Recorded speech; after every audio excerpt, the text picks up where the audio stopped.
Ei, hola, bon dia. Uf, un altre episodi llaminer. M'agrada. Resulta que en Zic, jo em pensava que s'havia desentès del seu pare i ja està, però directament va en contra nostra, vale? O sigui, és pro marleià. Per tant, entenc que en Reiner i en Bertolt també. Val. Ja. No, però llavors per què es poden convertir en titans? Encara no ho tinc clar.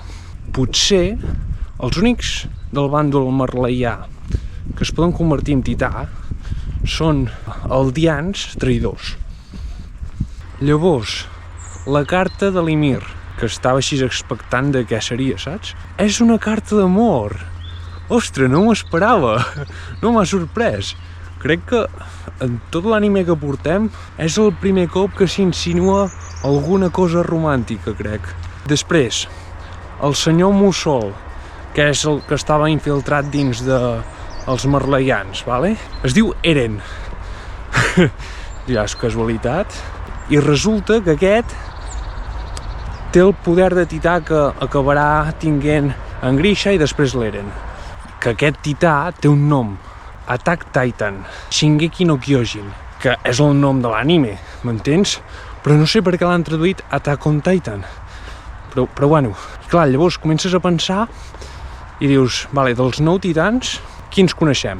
Perquè entenc que de titans conscients, amb consciència, que els està controlant algú amb voluntat pròpia, només n'hi ha 9, que són Orangutitan, Tità Colossal, el d'en Reiner, el de l'Ymir, el de l'Eren, que en té 2, té el de la memòria i aquest Shingeki no Kyojin, la titana de l'Ani, i això quants són? Són 7 ja? I ens en falten 2 que no coneixem per res. Ja com són. Seran enemics, suposo. Però bueno, els derrotarem igualment. Però passa una cosa. O sigui, la gent que es converteix en tità només ho pot ser durant 13 anys. Que això ha deixat la Mikasa una mica en estat de xoc. Perquè, clar, té l'Eren i l'Armin que es poden convertir en tità. Això vol dir que d'aquí 13 anys es quedarà sola. Que l'Eren es morirà amb 23 anys o alguna cosa així.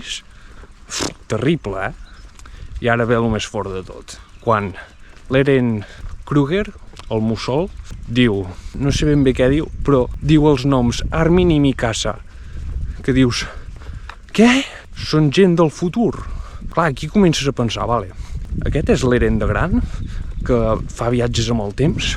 Per altra banda, han parlat de que tots els eldians, tots els seus pensaments van cap a un mateix lloc i que es poden com connectar entre ells, però clar, a través del temps també.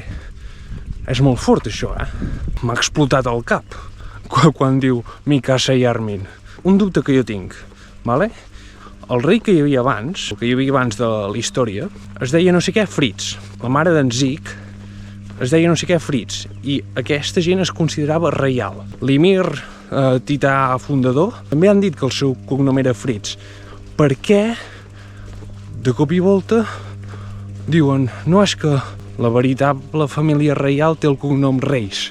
Què vol dir això? Els Fritz són realment impostors? O era com per despistar? O els reis s'ho han inventat una mica tot i tothom els ha cregut? No ho sé. M'ha fet molta gràcia quan l'Eren està així pensatiu perquè està rebent informació del seu pare, la Hanji i en Levi, i tots diuen, no, és que està adolescent. És l'edat del pavo, això. I atenció, que potser sabem com l'Eren pot controlar els altres titans. Perquè se n'ha adonat que quan ho va aconseguir va ser perquè va tocar el tità de la mare d'en Zic, que té sang reial, suposadament, i que amb allò doncs, va poder com activar el poder de tità fundador. Ostres! Però s'ho ha quedat per ell, no ho ha dit.